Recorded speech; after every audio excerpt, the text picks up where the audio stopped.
Hey guys, hope you had a good weekend. You turned in your work. I'll make sure I get those back to you shortly. Everyone looked really, really good on it. And just remember, you can always resubmit the homework to improve your grade. Definitely feel free to ask questions if you don't understand why you got some wrong, and I'll make sure to make notes on it. So what we're going to start this week is start with something new. We're going to talk about graphing. Every day we're going to chunk it up a little bit differently. You will have an assignment due by Wednesday at 11:59. It'll accommodate every 3 lessons that we've kind of worked through. And then on Thursday and Friday, we're going to talk about transformations and how we're shifting the graph left, right, up, and down, just like we have with all other functions.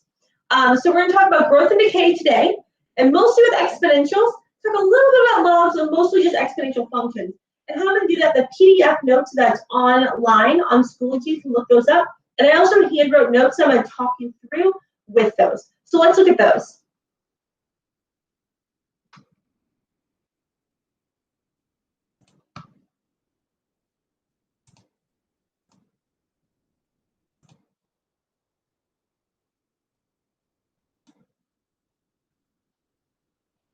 Okay, so looking at these notes from the PDF, what we're going to do is just start with basic graphing. So let me zoom in a little bit here for you, okay? So this first one here was just a linear function. So just kind of reviewing how to plug in. Again, you can pick any numbers for x. I picked -1, 0, 1, 2. I plug those in. I would get my y outputs as -3, 0 and graph that line. So the first one's just kind of review.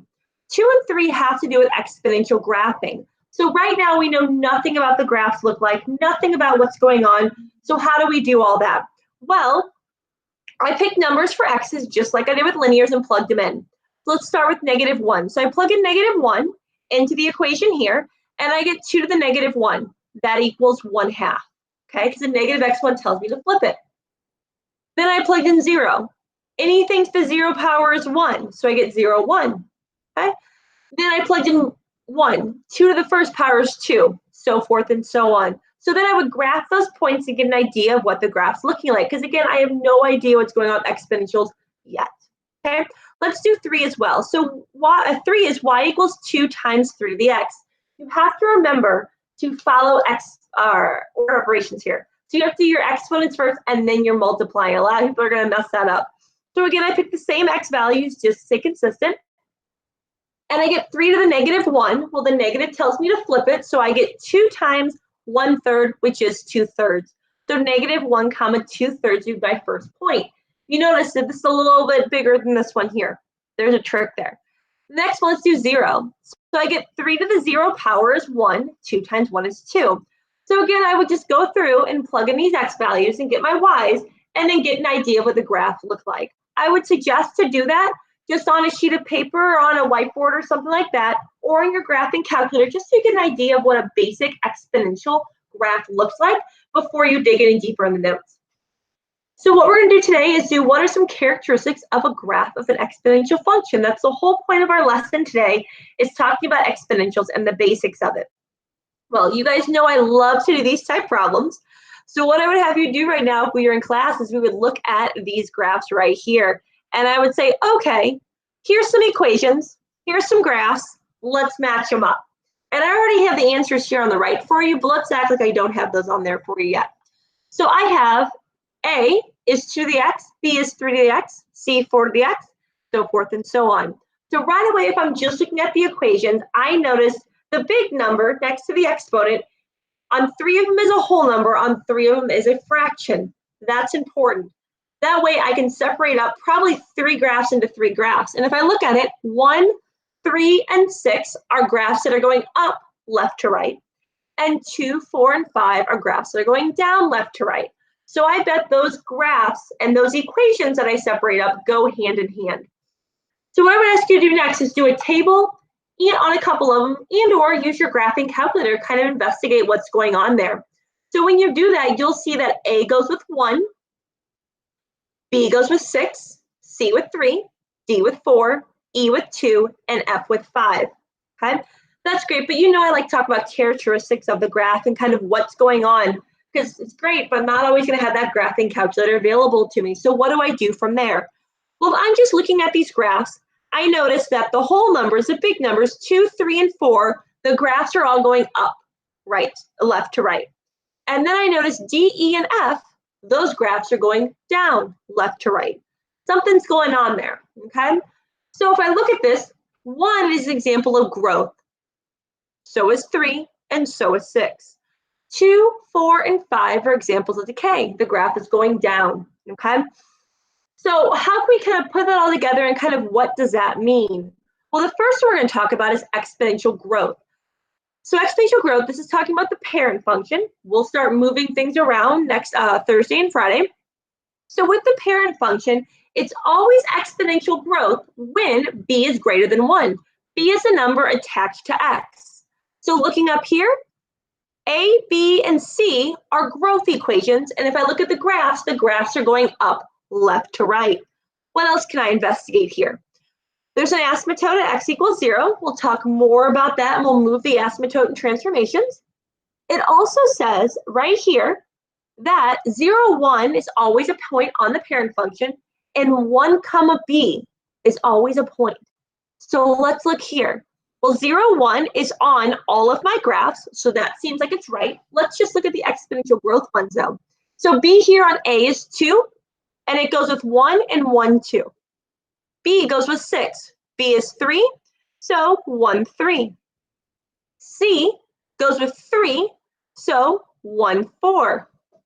Well, if I would have known that ahead of time, I could have looked at those graphs and tell that. Let's see if it works on the other ones. So let's go here. So right here, D goes with 4. So let's look at 4. So 1/2. Okay, maybe, right? Let's look at the next one, E. E goes with 2. So 1/3. Again, maybe. And then if I look at F, goes with 5, 1/4. Well, I don't know exactly if those are working or what those answers are, but let's think about it. What if I plug a -1 in here for D? So I would get 1/2 to the -1, which would give me 2. So D would actually be -1, 2. So let's go to 4. Our -1, 2. The same thing with E. Let's plug in -1 for X, just like we did in the table. So I would get 1/3 to the -1. I would flip it, and I would go to 2, and it should be 1, 3. So without even doing anything, if I just would have filled up my table there, I could have investigated my graphs. Well, again, this was talking about exponential growth. The domain is all reals from -infinity to +infinity. The range goes from 0 to +infinity, but it does not include 0 because, again, there's an asymptote there. So growth, whenever b is greater than 1, automatically we know it's exponential growth. So let's talk about the last one. Let's talk a little bit about decay because there's 2 types of things, growth and decay. So now with exponential decay, b has to be between 0 and 1. So that 1/2, that 1/3, that 1/4, those graphs were all going down left to right because they're an example of exponential decay. Again, the point 0, 1 is on the graph and 1, b, and the asymptote stays the same. The domain is all reals, so from -infinity to +infinity, and our range, because our asymptote right now is at 0, is from 0 to +infinity. Okay? So right now, what we're going to be doing for the homework for this part today is getting an equation and identifying is it growth, is it decay? Is b greater than 1? Is b between 0 and 1? And then I'm going to ask you to kind of graph a point. Fill out a table, graph it, and kind of tell me a few things about it. Answer what's going on there. And then the last thing I'm going to have you do is say, here's some equations, sketch them out for me. Are they growth? Are they decay? You do not have to write growth and decay every single time. You can write G, you can write D, you can abbreviate, that's perfectly fine. But again, the lesson today, all we talked about was exponential growth, exponential decay, and how do we graph a section through, okay? So just to kind of review and kind of look through all these notes and go back. We're going to stop presenting here, and we're going to kind of go through things. So again, exponential growth and decay are the 2 things we're talking about today. Growth, up, left to right. Decay, down, left to right.